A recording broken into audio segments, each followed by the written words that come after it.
Yo, halo Next Generation, berjumpa lagi bersama saya di channel Anime Review.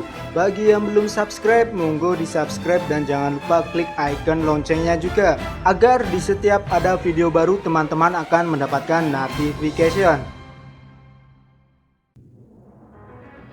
Dalam video kali ini mari kita bahas isu yang sedang panas terkait manga One Piece, yaitu tentang kontroversi Komurasaki. Banyak sekali opini-opini yang mengemuka, baik itu yang mengatakan bahwa Komurasaki bukanlah Hiyori maupun sebaliknya. Ada juga yang meyakini bahwa Komurasaki adalah Hiyori. Well, alur Wano ini memang cukup kompleks, berbeda dengan yang sudah-sudah.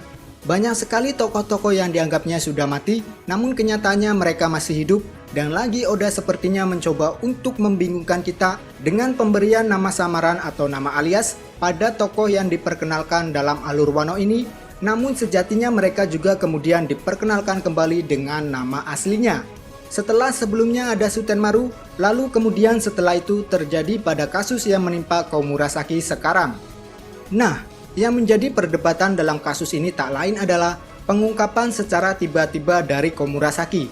Itulah yang saya kira memunculkan sebuah keraguan dari banyak fans. Mereka sepertinya menginginkan yang bersangkutan mengungkap kebenarannya yang disertai dengan alasan setidaknya ada pernyataan yang mewakili nama Komurasaki dan Hiyori. Semisal dengan adegan di mana Hiyori menyatakan bahwa dulu ia menggunakan nama alias Komurasaki, atau paling tidak ada pembicaraan yang mengarah pada masa lalu di balik nama Komurasaki. Parahnya lagi, Oda seakan menggantung untuk memberikan kejelasan tersebut dengan mengakhiri One Piece 938 secara misterius. Inilah yang saya maksud dengan adanya sebuah keraguan terkait kebenaran Komurasaki adalah Hiyori. Well, menurut saya sah-sah saja jika kalian mempunyai opini yang berbeda. Oda sejatinya sedang membangun karakter Komurasaki atau Hiyori dengan cara yang misterius. Tujuannya mungkin untuk membuat kita semua berpikir dan bingung pada akhirnya. Ini bukanlah pertama kalinya beliau membuat alur seperti kasus Komurasaki. Karena pada prinsipnya semua itu adalah bagian dari estetika sebuah cerita. Well, mari kita coba sedikit mengulas kebenaran tentang Komurasaki adalah Hiyori. Perlu digarisbawahi yang akan saya bahas kali ini adalah murni sebuah opini pribadi. Tak ada maksud untuk membenarkan apa yang ingin saya sampaikan. Oke, kita mulai dari perkenalan terlebih dahulu. Siapa itu Hiyori dan siapa itu Komurasaki? Nah, nama Hiyori dalam alur Wano pertama kali disebutkan pada chapter 920, bertepatan ketika Kiemon menceritakan kisah mereka yang dikirim dari masa lalu ke masa depan oleh Kozuki Toki. Chapter tersebut juga menunjukkan siluet perawakan Hiyori yang masih kecil sedang mendekap ibunya bersama dengan sang kakak Momonosuke. Sebagian besar para penduduk Wano, khususnya simpatisan Orochi, menganggap keluarga Kozuki sudah mati. Ya, ketika Kiemon dan yang lain hendak menolong keluarga Oden yang terjebak dalam istananya, saat itu juga mereka melihat istana tersebut sudah hampir terbakar habis. Beruntungnya di dalam sana Kiemon mendapati Kozuki Toki masih terjebak bersama anak-anaknya dalam kondisi selamat. Pada momen tersebut, Toki memberikan semacam narasi tentang kemungkinan seseorang bisa atau tidaknya pergi ke masa lalu dan ke masa depan. Dari sini kita bisa melihat bahwa sepertinya Kozuki Toki adalah orang yang datang dari masa lalu. Dia telah menjelajah waktu ke masa depan dengan kekuatannya hingga akhirnya berhenti di Wano. Ketika tragedi pembakaran istana dimulai, ia memutuskan untuk tetap tinggal dan justru mengirim Kiemon beserta yang lain ke masa depan. Ada 5 nama yang dikirim untuk memenuhi wasiat Toki, namun di antara mereka tak ada nama Kozuki Hiyori. Saya yakin kenapa Toki tak mengirim Hiyori ke masa depan, pastinya sudah diperhitungkan matang-matang olehnya. Bukan hanya sekedar alasan tentang usianya saja, namun ada suatu maksud tertentu guna memperlancar jalannya rencana balas dendam 20 tahun yang akan datang. Nah, tepat 20 tahun berlalu semenjak pembantaian keluarga Kozuki, Kiemon kembali ke Wano dan mendapati Wano sudah semakin memburuk.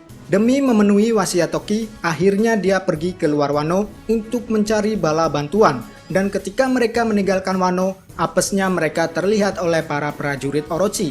Kejadian itulah yang pada akhirnya memunculkan isu hantu keluarga Kozuki. Sampai sini, Oda men-skip untuk memunculkan kembali nama Hiyori sampai tibanya Luffy dan aliansinya ke Wano. Nah, berikutnya mari kita ulas tentang Komurasaki. Siapa sih sebenarnya Komurasaki dan kenapa dia secara tiba-tiba mengaku sebagai Kozuki Hiyori? Komurasaki sebenarnya diperkenalkan sejak awal pembukaan alur Wano, namun pada saat itu Oda belum mengungkapkan namanya. Ya, dia adalah penabuh alat musik kamisen yang namanya diungkap untuk pertama kalinya oleh si nenek pengajar geisha, tepatnya di chapter 927. Kesan pertama ketika mengenal Komurasaki adalah ia orang yang sombong, penuh tipu daya, dan hobinya menguras harta para lelaki hidung belang. Tentu kalau melihat dari gaya hidupnya, pasti sangat jauh berbeda dengan sifat dari keturunan keluarga Kozuki. Tapi, alasan tersebut bukanlah menjadi faktor utama untuk tidak membenarkan bahwa ia adalah bagian dari keluarga Kozuki. Kita juga harus objektif menilai kebiasaannya tersebut. Siapa yang dia tipu dan untuk alasan apa ia melakukan hal tersebut. Satu yang pasti kebanyakan dari pria yang menjadi korbannya adalah yang mempunyai kekayaan melimpah. Kita asumsikan saja itu adalah bagian dari pekerjaannya bersama dengan Kyoshiro. Ya, meneruskan dan menguasai bisnis bawah tanah ibu kota bunga sepeninggalan Hyogoro dengan cara mengeruk habis kekayaan pria hidung belang di bawah kepemimpinan Kyoshiro. Nah, menariknya seiring kedatangan pihak aliansi ke Wano, Oda kembali lagi mencoba untuk mengembangkan karakter Komurasaki. Ya, perubahan ekspresi wajah ketika mendengar cerita Orochi tentang kebangkitan keluarga Kozuki mendadak ada kesan keprihatinan dan kemarahan dalam dirinya. Kemudian setelah kejadian tersebut, ia mengatakan dengan lantang untuk tidak mau tunduk pada siapapun termasuk Orochi. Kira-kira menurut kalian apa maksud dari pernyataan tersebut? Bagi saya pribadi, Komurasaki sedang menunjukkan sikap tegasnya. Terdapat semacam keturunan darah seorang pemimpin mengalir di tubuhnya. Apalagi setelah itu ia menegaskan bahwa dirinya adalah anak dari seorang samurai. Inilah awal mulanya ada indikasi peran ganda yang dibawakan oleh Komurasaki. Ya, jadi bukan hal aneh ketika tiba-tiba Komurasaki menyatakan dirinya adalah Hiyori. Karena sebelum itu tepat di hadapan Orochi dan pengikutnya, dia juga sudah mengungkapkan sesuatu yang sifatnya tiba-tiba. Nah, logikanya jika ia memihak Orochi, maka dia harusnya diam saja ketika Orochi akan menyerang Otoko. Namun justru sebaliknya, Komurasaki seolah meluapkan keresahannya saat itu juga dengan pernyataan-pernyataan yang menyinggung Orochi. Nah, tak lama setelah tragedi di istana Orochi, Komurasaki lalu dikabarkan meninggal karena tebasan pedang dari Kyoshiro. Sangat menarik bukan? Komurasaki mati, kemudian proses pemakamannya ditunda akibat kekacauan yang terjadi di ibu kota, lalu tiba-tiba ia muncul bersama dengan Otoko di hadapan Zoro. Ada 3 poin menarik yang bisa diambil setelah kejadian di singgasana Orochi. Pertama, sandiwara Kyoshiro dan Komurasaki. Kedua, Komurasaki dan Otoko salah satunya diduga sebagai Hiyori. Dan yang ketiga, Komurasaki memang benar adalah Hiyori. Dari 3 poin tadi, saya meyakini kebenaran dari poin yang ketiga di mana Komurasaki adalah Hiyori. Ya, jika mengikuti alur dari pengenalan Hiyori sampai pada saat ini, maka 3 poin tadi masih sangat berkaitan satu sama lain. Begini penjelasannya. Sandiwara Kyoshiro dan Komurasaki.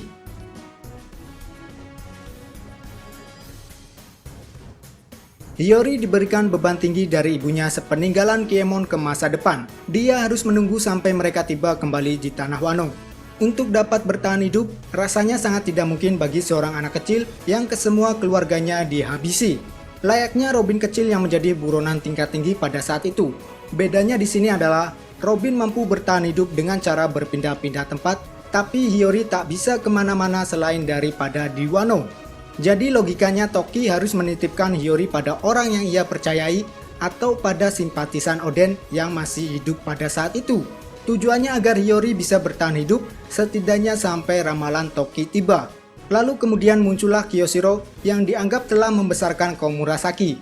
Nah, ini adalah poin pertama yang memunculkan isu sandiwara Kyoshiro dan Komurasaki. Kita seolah-olah dibuat bingung Oda dengan peran Kyoshiro. Ada yang menganggap dia adalah prajurit Oden, ada pula yang menganggap ia mempunyai rencana terselubung untuk menjatuhkan Orochi. Ya, apapun itu perannya, saya tetap meyakini Kyoshiro adalah orang yang bertanggung jawab di balik pembentukan karakter Komurasaki sebagai seorang Oiran, bukan seorang Hiyori. Baik itu simpatisan Orochi maupun rencana terselubung masih sangat relevan untuk diterapkan dalam cerita utama yang saat ini sedang berlangsung.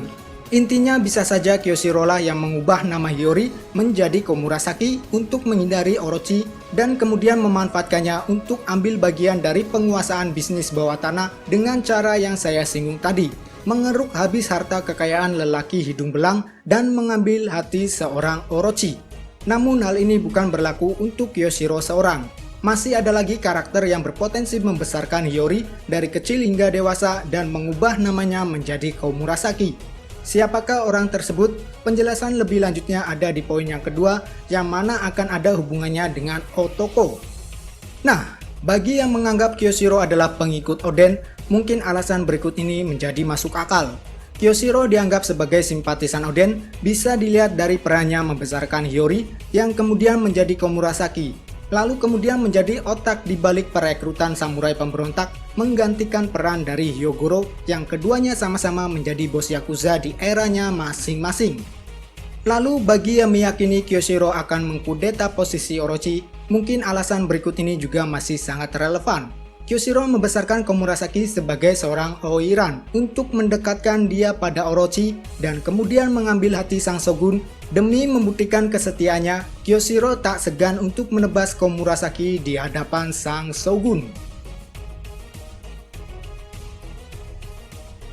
Komurasaki, Otoko, dan Tonayasu.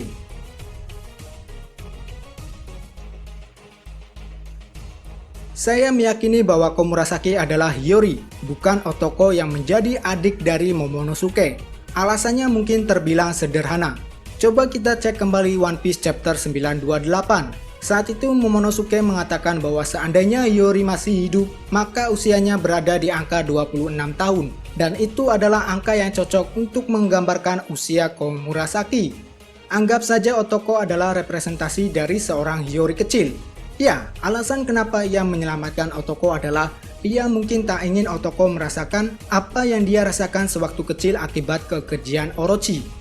Nah, rumor yang berkembang saat ini kan mengatakan kalau Kyoshiro lah yang dianggap membesarkan Komurasaki. Setidaknya hal itu diyakini oleh para pengikutnya. Tapi, bagaimana seandainya jika Tonayasu lah yang dititipi pesan oleh Kozuki Toki untuk membesarkan Hiyori? Ya, bukanlah Kyoshiro. Pendapat ini bisa sangat relevan jika dipadukan dengan kehadiran Tonayasu yang hadir membawa simbol pemberontakan pada One Piece 938 yang lalu. Untuk sementara saya meyakini hal tersebut. Itu juga yang menyebabkan kenapa Tonayasu sampai mengenal Kanjuro dan Shinobu. Semata-mata karena Tonayasu diduga sebagai simpatisan keluarga Kozuki yang bertanggung jawab dan diberi tugas oleh Kozuki Toki untuk membesarkan Hiyori. Jadi kronologisnya begini. Ketika Kemon dan yang lain dikirim ke masa depan, Toki lalu menitipkan Hiyori pada salah satu prajurit Oden yang masih hidup dan sangat dipercaya, yaitu Tonayasu. Dari Tokilah Tonayasu kemudian mengetahui rencana yang akan berlangsung 20 tahun ke depan. Itulah yang kemungkinan membuat ia bersemangat ketika menerima pesan rahasia yang dimaknai sebagai pertarungan final. Nah, dalam kurun waktu 20 tahun sebelum hari H, ia merawat dan membesarkan Hiyori, lalu kemudian mengubah namanya menjadi Komurasaki. Seiring berjalannya waktu, Hiyori kemudian bertambah dewasa, dan selanjutnya lahirlah seorang Otoko di kota Ebisu, tempat di mana Hiyori mengasingkan diri bersama Tonayasu. Jadi keakraban Hiyori dan Otoko sudah terbentuk sejak ia berada di Ebisu. Ebisu adalah wilayah strategis untuk mengawasi aktivitas Keshogunan Orochi, karena berbatasan langsung dengan ibu kota bunga. Nah, saya menduga bahwa ketika Hiyori beranjak dewasa, Tonayasu melatih dia untuk membaur dengan masyarakat Wano, terutama di wilayah ibu kota. Dari sinilah kemudian muncul ide gila untuk mengubah Hiyori menjadi seorang Oiran, tentunya dengan nama Komurasaki. Dan selanjutnya seperti yang telah terjadi sampai saat ini, bahwa Komurasaki diyakini dibesarkan oleh Kyoshiro. Ya, perubahan nama dan perkembangan karakter kemungkinan besar sudah direncanakan oleh Tonayasu. Nah, menariknya ketika rumor seorang penyihir berkembang di wilayah ibu kota yang berdampak pada kerugian penduduknya bisa saling berhubungan dengan keberadaan Komurasaki sebagai Oiran yang bekerja di bawah Kyoshiro. Saya menduga bahwa segala sesuatu yang diberikan pada penduduk Ebisu untuk menunjang kebutuhan hidup mereka, bisa saja semua itu berasal dari hasil kerja Komurasaki yang menipu para lelaki hidung belang. Jadi ada peran Tonayasu dan Komurasaki di balik rumor tentang penyihir atau yang dipercayai oleh masyarakat Ebisu sebagai The Witching Hour Boy. Kemudian berkaitan tentang pengungkapan identitas yang tiba-tiba dilakukan oleh Komurasaki di hadapan Zoro. Kenapa ia bisa dengan lantang mengatakan hal tersebut? Bahkan mungkin itu adalah momen pertama kalinya mereka bertemu. Menurut pendapat saya, pengungkapan tersebut dilakukan bukan tanpa alasan, atau ada maksud tertentu di balik hal tersebut. Misalnya karena alasan ingin menjebak aliansi lewat pengungkapan melalui Zoro. Iya, meskipun hal itu masih bisa berpotensi untuk terjadi, tapi kembali lagi, semua itu saya duga ada keterlibatan Tonayasu dan Otoko sendiri. Tentu kita masih ingat ketika Komurasaki melihat Zoro beraksi dengan teknik 3 pedangnya. Saat itu juga Komurasaki langsung terkejut.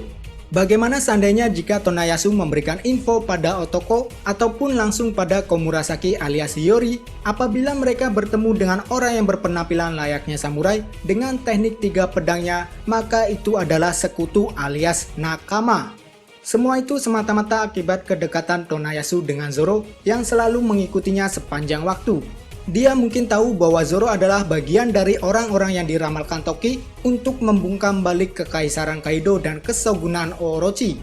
Jadi saya kira masih masuk akal ketika Komurasaki mengungkapkan identitasnya sebagai Hiyori tanpa ragu sedikit pun. Malah terlihat dia tampak manja-manja di hadapan Zoro. Saya kira itulah pembahasan untuk kali ini. Sekali lagi, semua yang dijelaskan dalam video ini sifatnya hanya sebuah opini pribadi. Seperti biasa, jika ada kesalahan mohon dikoreksi, dan apabila teman-teman ingin menambahkan, silakan tuangkan opininya di kolom komentar. Mari berdiskusi. Cheers!